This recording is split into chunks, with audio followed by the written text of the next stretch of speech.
mempersembahkan serial Sandiwara Radio Borobudur. Di tanah Jawa, saat kerajaan Mataram kokoh berdiri, setindak demi setindak, perlahan namun pasti, berdiri dengan megah sebuah bangunan suci. Borobudur diangkat dalam serial Sandiwara Radio dengan kisah Prahara di Bukit Keramat. Naskah karya Edi Dosa, ide cerita M. Satria Pinandita. Para pelaku: Petrus Urspon sebagai Gunadarma, Renita sebagai Udiani, Edi Dosa sebagai Ki Umbul, Hari Akik sebagai Sarwapala, Bambang Suryo sebagai Dang Acarya Dalawa, dibantu oleh Pri Panggi, Nugraha, Lita Arlita, Idris Apandi, dan sederet bintang-bintang lainnya. Pembawa cerita Asdi Suhastra, sutradara Edi Dosa. Pada kisah yang lalu diceritakan, Gunadarma yang tengah bercakap-cakap dengan gurunya dikejutkan oleh suara teriakan Tambas. Eyang Dalawa tersinggung dan sangat marah. Begitu juga halnya dengan Busu Bungalan. Dia marah-marah terhadap Uprengga dan Tambas. Tetapi Tambas dan Uprengga tidak mau menerima begitu saja. Mereka pun berbalik marah pada Busu Bungalan. Nah, marilah kita ikuti kisah selanjutnya. Jadi kalian tidak lagi percaya dengan kata-kataku? Eyang Dalawa, mulut tuamu yang busuk itu telah berhasil meracuni kalian. Awas kau, Eyang. Kata-katamu memang manis dan bisa mengadu domba kita semua. Kata-katamu bisa memecah belah persatuan orang-orang Partapan. Kalian tidak usah ikut campur. Aku yang akan menghadapi mereka. Terserah. Aku juga tidak mau lagi mendengarkan kata-katamu. Ternyata justru mulutmulah yang beracun.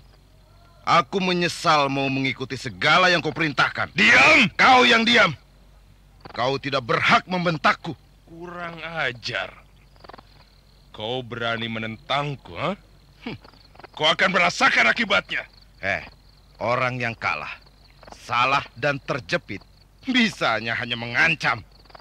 Aku tidak takut. Kau menantangku, Uprengga? Apapun yang Kakang Bungalan maui, aku akan melayani. Lancang mulut kamu. Sebelum Kakang marah-marah seperti itu, cobalah diingat. Siapa yang menyuruh kami bertindak begini? Juga apa saja yang Kakang katakan pada kami? Bukankah semuanya itu Kakang sendiri yang menceritakan? Bukankah Kakang sendiri yang mengatakan dan meminta kami? Terus terang, kalau aku tahu bahwa berita itu bohong, tentunya kami tidak mau datang kemari. Apalagi membuat kekacauan seperti ini.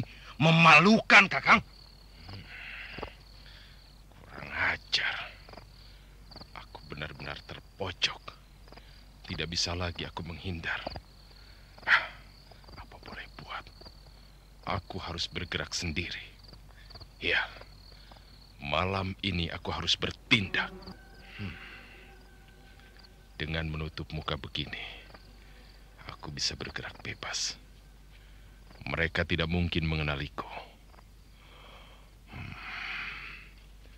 Suasana di perkemahan ini sunyi. Rupanya semua orang tertidur pulas karena seharian sudah lelah dalam bekerja. Banyak yang tertidur di luar kemah hanya dengan menghampar tikar. Bagus. Dengan begitu tidak seorang pun yang tahu apa yang akan kulakukan. Nah, di sebelah sana adalah kemah Gunadarma. Aku akan segera ke sana.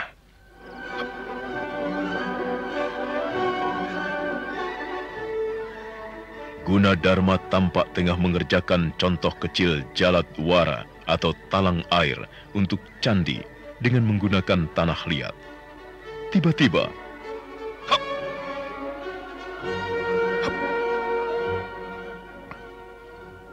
kain bagian belakang kemah Gunadarma sobek memanjang oleh sabetan golok. Selanjutnya sesosok tubuh tegap dengan muka tertutup kain langsung menyerang Gunadarma.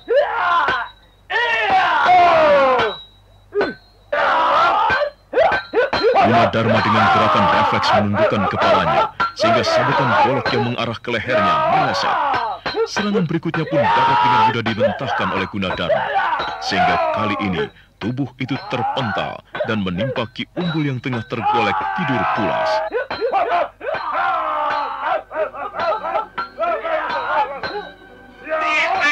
Aduh, pinggangku, songkoloyo was enaknya. Aduh, kamu sengaja menyakiti aku dengan cara licik ya? Awas kamu. Hayo, kamu berani ya? Hap, hek, hap. Ayo, oh iya. Loh, siapa laki-laki yang mengenakan penutup muka itu ya? Lah kok ada apa ini tiba-tiba menyerang Gunadarma? Weh, aduh hampir saja. Kalau Guna tidak segera menunduk, bahaya. Waduh itu, wah pasti wajahnya terkena sabetan golok orang itu. Hah?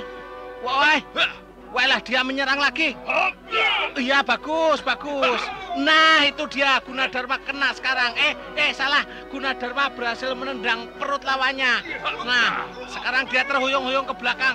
Ayo kamu. Bunuh kau.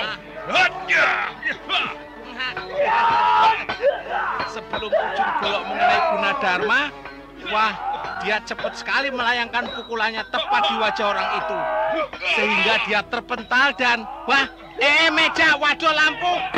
Wah ini bagaimana ini? Lampu sentirku api, api kebakaran.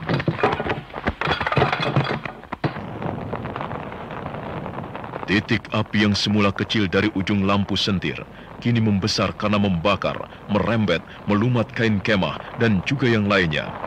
Ki Umbul dengan gerakan sigap segera mengamankan kotak kecil berisi gambar rancangan dan juga kotak lainnya berisi peralatan. Dia pandangi api yang kian membesar. Segurat penyesalan tergambar di wajahnya karena dia gagal memadamkan api.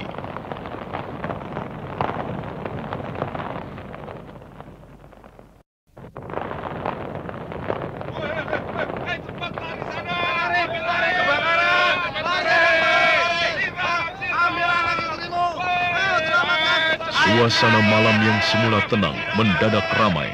Dari sana-sini terdengar teriakan. Hanya dengan peralatan seadanya, mereka saling berebutan berusaha memadamkan api.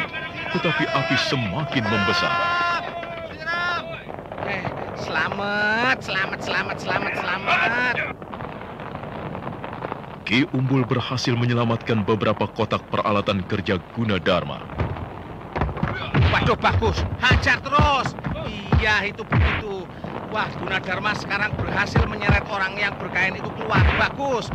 Iya dia meronta. Ayo rasakan kamu. Iya dia nggak kuasa menahan pukulan dan tendangan Gunadarma. Iya bagus. Iya Gunadarma bagus betul. Iya berhasil mencengkram. Iya. Nah orang itu, ayo nggak berkutik sekarang. Rasakan kamu. Ayo. Lepaskan. Ada apa nih? Ada apa? Saya tidak tahu siapa dia, Tuan. Tapi secara tiba-tiba dia menyerang saya setelah merobek kain kemah dengan goloknya. Dia menyerang dengan maksud ingin membunuh saya. Coba buka penutup kainnya. Ya, biarkan saya saja yang membuka penutupnya sudah. Saya yang buka.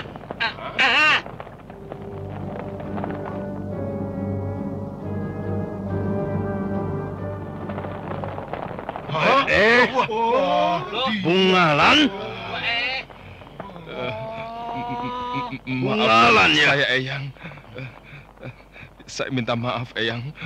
Memalukan. Keterlaluan. Kau mencoreng mukaku. Perbuatanmu ini sama artinya merusak seluruh kerabat dari Pertapan. Tindakanmu sangat bejat. Maafkan saya Eyang. Maaf. Aku tidak bisa memaafkan begitu saja. Sudahlah, besok saja diadili di tanah lapang sana. Iya, digantung. Gantung saja. Apa? Jadi kau mendengarnya sendiri? Bukan aku yang meminta. Tapi suara itu adalah sebagian dari kerabatmu. Orang-orang pertapan. Maafkan saya. Ampuni saya, Eyang. Kumbanda, keluar! Setelah Sarwapala berteriak lantang, dengan gerakan lincah, Sarwapala melompat turun dari kudanya. Dia langsung menuju ke rumah kayu itu. Tiba-tiba pintu terbuka. Kumbanda yang bertubuh gempal laksana raksasa dan berkulit hitam legam itu muncul, sambil memandang Sarwapala dengan sorot mata tajam, keras, dan sangat tenang. Ada apa? Jangan banyak tanya.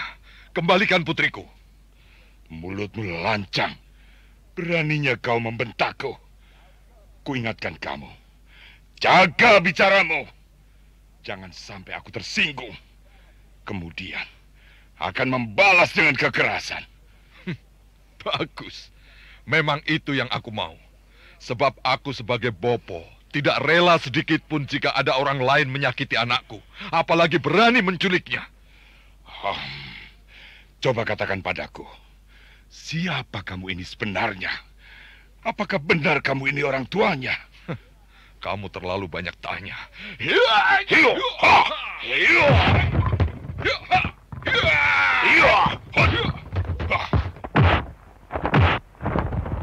Sarwapala sudah tidak sabar lagi, maka dengan sigap dan cekatan, Sarwapala segera melayangkan serangannya kepada Kumbanda. Namun Kumbanda bukanlah lawan yang remeh, sebab dengan gerakan yang sangat refleks, dia membalas serangan Sarwapala.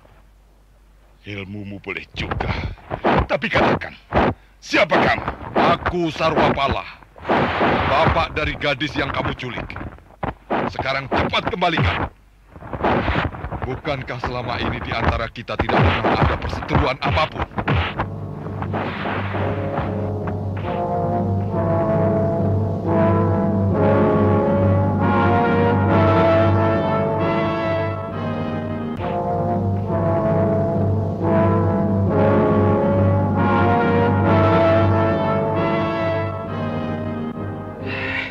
Kasihan Bungalan. Badannya babak belur akibat dikeroyok beramai-ramai. Wajahnya sampai sembab, bengep akibat dipukuli beramai-ramai. Sedangkan sekarang dia pun harus diikat di sebuah batang pohon kering yang sengaja dipanjangkan di tengah lapangan ini. Wah, Pukul, hajar saja.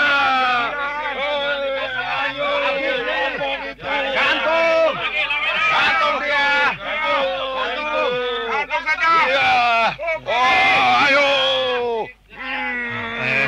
Sebentar. Saya mau bicara sebentar. Orang ini telah melakukan perbuatan yang sangat memalukan kita sebagai orang pertapan. Dia sangat pengecut. Betul, memang pengecut. Kalau saja dia tidak nekat, tentunya dia tidak mengalami hal seperti ini. Dia mau membunuh Gunadarma dengan cara menyelinap ke dalam kemah. Perbuatannya sangat menjijikkan. Kalau saja aku mampu, akan kurobek-robek mulut Dang Acarya. Selama ini dia selalu menyebarkan loka wacana, desas-desus yang menyesatkan, dan yang ternyata tidak terbukti kebenarannya. Menyebarkan kebencian dan permusuhan di antara para pekerja. Oh, pukuli saja, pukuli. Tenang anak-anak, tenang. Kita tidak boleh bertindak ceroboh. Apalagi sampai menjatuhkan hukuman tanpa kita adili lebih dulu. Itu tidak boleh. Sebagai sesepuh para pekerja dan para cantrik calon stapaka dari pertapan, saya tidak ingin kalian semua berpikiran dangkal seperti dia, seperti Bungalan ini. Aku ingin keringat dan tenaga kalian yang menetes pada setiap batu candi akan dikenang dan dikagumi oleh seluruh umat manusia sepanjang zaman. Bunuh saja. Suruh pulang. Tidak usah ikut bekerja di sini. Suruh pulang.